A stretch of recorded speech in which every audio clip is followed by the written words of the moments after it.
ಬೆಂಗಳೂರಿನಲ್ಲಿ ಗ್ಯಾಸ್ ಗೀಸರ್ಗೆ ಮತ್ತೊಂದು ಬಲಿ. ಖಾಸಗಿ ಕಂಪನಿಯಲ್ಲಿ ಕೆಲಸ ಮಾಡ್ತಾ ಇದ್ದ 22 ವರ್ಷದ ರಾಜೇಶ್ವರಿ ಸಾವಿಗೀಡಾಗಿದ್ದಾರೆ. ಕಾಮಾಕ್ಷಿ ಪಾಳ್ಯದ ಮೀನಾಕ್ಷಿ ನಗರದಲ್ಲಿ ನಡೆದ ಘಟನೆ ಇದು. ಅಣ್ಣನ ವಿವಾಹ ಹಿನ್ನೆಲೆ ರಜೆ ಹಾಕಿದ್ರು ರಾಜೇಶ್ವರಿ. ಮನೆಯಲ್ಲಿ ಸ್ನಾನ ಮಾಡೋದಕ್ಕೆ ಹೋಗಿದ್ದ ವೇಳೆ ಅವಘಡ ಆಗಿದೆ. ಗ್ಯಾಸ್ ಗೀಸರ್ನಿಂದ ಸೋರಿಕೆಯಾಗಿದೆ ವಿಷಾನಿಲ.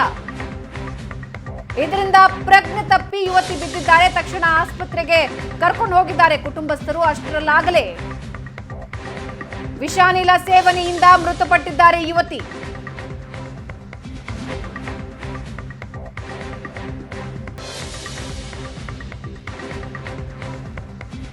ಗ್ಯಾಸ್ ಗೀಸರ್ಗೆ ಯುವತಿ ಬಲಿಯಾಗಿದ್ದಾರೆ.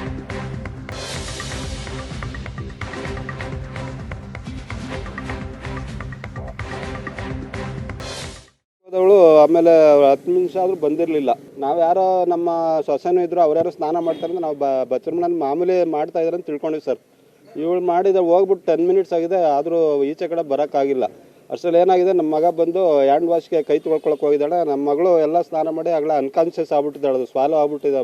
ಕಾರ್ಬನ್ ಮಾನಾಕ್ಸೈಡು ಫುಲ್ ಇದಾಗ್ಬಿಟ್ಟು ಮಾತಾಡೋಕ್ಕೂ ಶಕ್ತಿ ಇಲ್ಲ. ಕೈ ಇದು ಮಾಡಿ ಬೋಲ್ಟ್ ಓಪನ್ ಮಾಡಿದಾಳು, ಈಚೆ ಬರೋಕ್ಕಾಗಿಲ್ಲ. ನಮ್ಮ ಮಗ ಬಂದು ಡೋರ್ ತೆಗೆದ, ಅಷ್ಟೊತ್ತಿಗೆ ಅನ್ಕಾನ್ಷಿಯಸ್ ಆಗಿ ಬಿದ್ದೋಗ್ಬಿಟ್ಟು ಸರ್. ಬಿದ್ದು ಆದರೂ ನಾವು ಇದಕ್ಕೆಲ್ಲ ತೊಗೊಂಡೋದ್ವಿ. ಆಗಲೇ ಪಲ್ಸ್ ಫುಲ್ ಡೌನ್ ಆಗಿದೆ ಅಂತ ಹೇಳಿ ಇದು ಮಾಡಿದ್ರು ಸರ್. ಕಾರ್ಬನ್ ಮಾನಾಕ್ಸೈಡ್ ಇದೆ, ಸ್ವಾಲೋ ನುಂಗ್ಬಿಡು ಅದು ಹೋಗ್ಬಿಟ್ಟಿದೆ. ಆಗಲೇ ಅವಳು ಬ್ರೈನ್ಗೆಲ್ಲ ಇದಾಗ್ಬಿಟ್ಟು ಅವಳು ಈಚೆ ಬರೋಕ್ಕಾಗಿಲ್ಲ ಸರ್. ಮೇಲೆ ಹೋಗಿ ನಾನು ಹೋಗಿ ಹ್ಯಾಂಡ್ ವಾಶ್ ಕೈ ತೊಳ್ಕೊಂಡು ಆಮೇಲೆ ನಾನು ಡೋರ್ ಓಪನ್ ಮಾಡಿದ ತಕ್ಷಣ ಹಂಗೆ ಆಗಿ ತಲೆ ಸುತ್ತಿ ಬಿದ್ದೋಗ್ಬಿಟ್ಟಿದ್ದಾರೆ ಸರ್. ಎತ್ಕೊಂಡಾಗ ಅನ್ಕಾನ್ಷಿಯೇಷನ್ ಆಗಿದ್ದರು. ಅಷ್ಟು ನಾವು ಹಾಸ್ಪಿಟ್ಲಿಗೆ ಕರ್ಕೊಂಡು ಹೋಗೋಣ ಅಂತ ಸರ್. ಹಾಸ್ಪಿಟ್ಲಿಗೆ ಕರ್ಕೊಂಡು ಹೋಗಿದ ತಕ್ಷಣ ಇಲ್ಲ ಹಾರ್ಟ್ ಬೀಟ್ ಇಲ್ಲ, ಏನು ಹಾರ್ಟ್ ಬೀಟ್ ಆಗ್ತಿಲ್ಲ ಅಂತ ಹೇಳಿ.